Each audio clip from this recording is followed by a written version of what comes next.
अस्सलाम वालेकुम, मैं हूं डॉक्टर तैयब। लास्ट वीडियो में हमने दांत में कीड़ा लगने के प्रोसेस के बारे में बात की थी और हमने ये जाना था कि बेसिकली दांत का कीड़ा क्या होता है। इस वीडियो में हम बात करेंगे कि अगर दांत का कीड़ा लग जाए दांत में, तो अगर हम उसको वक्त पे ट्रीट नहीं करवाते तो कैसे कैसे कीड़ा जो है वो दांत के अंदर जाता रहता है और कैसे कैसे दांत के अंदर दर्द होता है और उस दर्द की नौयत क्या होती है, ठंडा गर्म क्यों लगता है, मीठा क्यों लगता है, वो जो दर्द है वो रात को ज़्यादा क्यों हो जाता है, फिर वो दर्द जो है समझ भी नहीं आती कि किस दांत में हो रहा है, सर में दर्द क्यों जाता है, कान में क्यों जाता है, आंखों में क्यों जाता है, इवन के नेक में क्यों जाता है दांत का दर्द।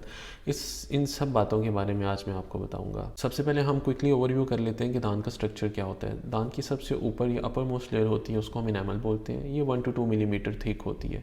इसके नीचे फिर डेंटिन की लेयर होती है और जो सबसे नीचे जो दांत का एक हॉलो स्पेस होती है जिसको हम रूट कैनाल सिस्टम बोलते हैं, इस हॉलो स्पेस के अंदर बेसिकली दांत की ब्लड सप्लाई होती है, ब्लड होता है, खून की नालियाँ होती हैं, दर्द की रगें होती हैं, नर्व्स होती हैं और इस स्ट्रक्चर को हम बोल देते हैं डेंटल पल्प। जब भी दांत में कीड़ा लगता है तो सबसे पहले वो दांत के ऊपर वाली लेयर इनेमल में लगेगा। जब भी दांत के कीड़ा इनेमल में लगता है तो किसी किस्म का पेशेंट को पता नहीं चलता, सिर्फ आंखों से नज़र आ सकता है कि कीड़ा लगा हुआ है। ना पेशेंट को ठंडा गर्म लगता है, ना दर्द होता है, ना सेंसिटिविटी होती है, कोई प्रॉब्लम नहीं होता।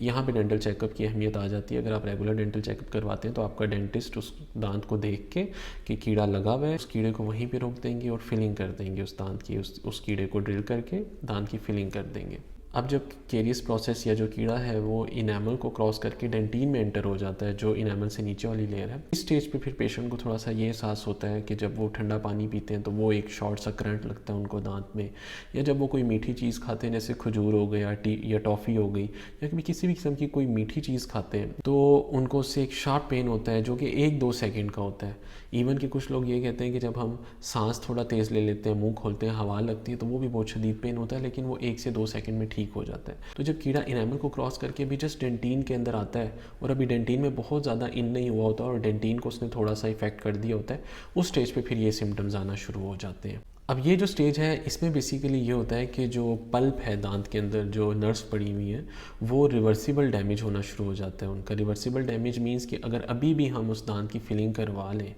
तो वो जो पल्प है या वो जो दांत के अंदर जो दर्द की रगें पड़ी हुई हैं, नर्व्स पड़ी हुई हैं, वो अपने आप को खुद ब खुद ठीक कर लेंगी। हमें किसी और किस्म का प्रोसीजर नहीं करना पड़ेगा, जस्ट एक फिलिंग करवाएंगे और ये सिम्टम्स जो हैं ये ख़त्म हो जाएंगे। अच्छा, इस स्टेज पे क्योंकि जो पेन होता है वो किसी न किसी स्टिमुलस से ही होता है, पेन खुद ब खुद शुरू नहीं होता है, या आप ठंडा पानी पीते हैं या मीठी चीज़ खाते हैं तभी होता है और वो पेन मैक्सिमम 2 से 3 सेकंड बाद ख़त्म हो जाता है। तो इस स्टेज पे भी बहुत से पेशेंट जो है वो लापरवाही बरतते हैं और वो डिफरेंट किस्म के टूथपेस्ट यूज़ करना शुरू कर देते हैं, माइनर से पेन किलर्स लेना शुरू कर देते हैं और जो है उससे उनको आराम आ जाता है और वो बस उसी पे ही गुजारा कर रहे होते हैं। लेकिन जो कीड़ा है वो आहिस्ता आहिस्ता प्रोग्रेस करता रहता है दांत के अंदर। अब जब वो दांत का कीड़ा डेंटिन की आधी लेयर को भी क्रॉस कर चुका होता है और पल्प के बहुत करीब पहुंच जाता है और जो डेंटल पल्प है, जो दर्द की रग है, वो इतनी ज़्यादा डैमेज हो जाती है कि वो अपने आप को अब खुद ठीक नहीं कर सकती। इस स्टेज पे आप कुछ भी करवा लें, आप फिलिंग करवा लें, आप पेन किलर्स ले लें, आप एंटीबायोटिक ले लें, ये जो दर्द की रग है ये अपने आप को बिल्कुल भी ठीक नहीं कर सकती।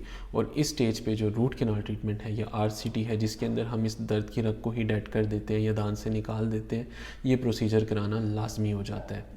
इस स्टेज पे जो दांत का दर्द है वो काफ़ी शदीद हो जाता है। दांत का दर्द जो होता है वो कान में भी जाता है, सर में भी जाता है। अगर पीछे वाले ऊपर वाले दांत हैं, अगर सामने वाले दांत हैं ऊपर वाले, तो उनका दर्द जो है वो इस एरिया को इन्वॉल्व कर लेते हैं और आइज़ तक भी चला जाता है और इवन के माथे में, फॉरहेड पे भी पेन होना शुरू हो जाता है। अगर नीचे वाले दांतों की बात की जाए तो नीचे वाले दांतों का दर्द भी कान और सर में जाता है और साथ साथ कभी कभी वो इस एरिया को, नेक के एरिया को भी इन्वॉल्व कर लेता है। ऐसा होता क्यों है, ये दर्द इन सारी जगहों पर क्यों हो रहा होता है? बेसिकली इसमें ये होता है कि जो दिमाग से दर्द की रग आ रही होती है, जो दांतों को सप्लाई कर रही होती है रगें दर्द की, वही जो रगें हैं वो आँखों को भी सप्लाई कर रही होती हैं, कानों को भी सप्लाई कर रही होती हैं और जो दिमाग के अंदर हमारी कुछ झिल्लियाँ होती हैं दिमाग के अंदर, जिन्होंने पूरे दिमाग को लपेटा हुआ होता है, उनको भी वो नर्व सप्लाई कर रही होती है। तो रेफर्ड पेन बेसिकली उस पेन को कहा जाता है कि पेन एक जगह पे हो रहा हो लेकिन वो पेन, वो नर्व जहाँ जहाँ डिस्ट्रीब्यूट हुई हुई उन सब एरियाज़ में आपको महसूस हो रहा हो। इस वजह से जो दांत का दर्द है वो इन एरियाज़ में महसूस होता है। कुछ लोग जो हैं वो कान का दर्द समझ के ईएनटी वाले डॉक्टर्स के पास चले जाते हैं, कुछ लोग सर दर्द की गोलियाँ खाते रहते हैं। बहुत से लोग हैं जो डेंटल क्लिनिक्स में इस स्टेज पर ज़रूर प्रेजेंट कर लेते हैं,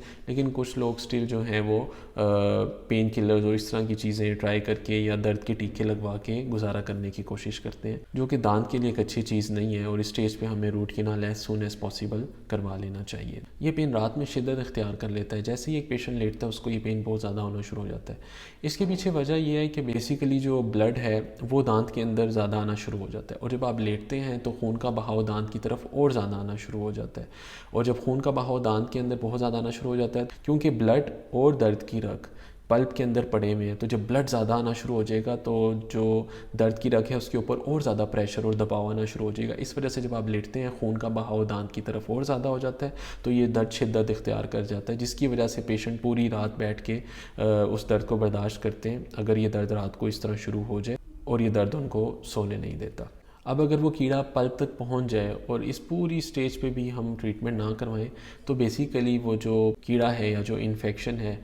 वो उस पल्प से होता होता दांत की रूट कैनाल सिस्टम से होता होता बिल्कुल दांत के नीचे वाले हिस्से से नीचे आ जाता है और बोन में इन्फेक्शन करना शुरू कर देता है। इस स्टेज पे दांत पे दबाव देने से पेन शुरू हो जाता है, या जब हम दांत पे नॉक करते हैं तब पेन शुरू हो जाता है। और इस स्टेज पे एक पेशेंट ये बता सकता है कि हाँ मुझे इस दांत में दर्द है, क्योंकि जैसे ही ऊपर से हम नॉक करते हैं तो नीचे इन्फेक्शन पे वो प्रेशर पड़ता है और उस वजह से पता चल जाता है कि जी इस दांत में पेन है। अभी भी वक्त होता है और एक पेशेंट को चाहिए कि इस स्टेज पे भी रूट कैनाल करवा लें, RCT करवा लें, अगर वो अपने दांत को सेव करना चाहते हैं। अगर इस स्टेज पे भी RCT ना कराई जाए तो फिर ये होता है कि वो जो इन्फेक्शन है वो बोन के अंदर और मसूड़ों में चला जाता है, जिसकी वजह से दांत के नीचे स्वेलिंग होना शुरू हो जाती है। इन केसेस के अंदर फिर रूट कैनाल ट्रीटमेंट भी करना पड़ता है और कभी कभी स्वेलिंग को ड्रेन भी करना पड़ता है, बहुत हैवी एंटीबायोटिक्स भी देनी पड़ती हैं, और मोस्ट केसेस में फिर ऐसा होता है कि दांत को निकाल दिया जाता है। मैं उम्मीद करता हूँ कि आपको आज ये चीज़ समझ आ गई होगी कि दांत में कीड़ा किस तरह प्रोग्रेस करता है और किन लेयर्स से गुजरता है,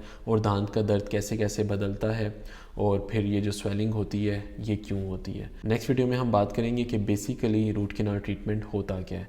तो नेक्स्ट वीडियो तक के लिए डॉक्टर तैयब फराज को इजाज़त दीजिएगा। अल्लाह हाफिज़।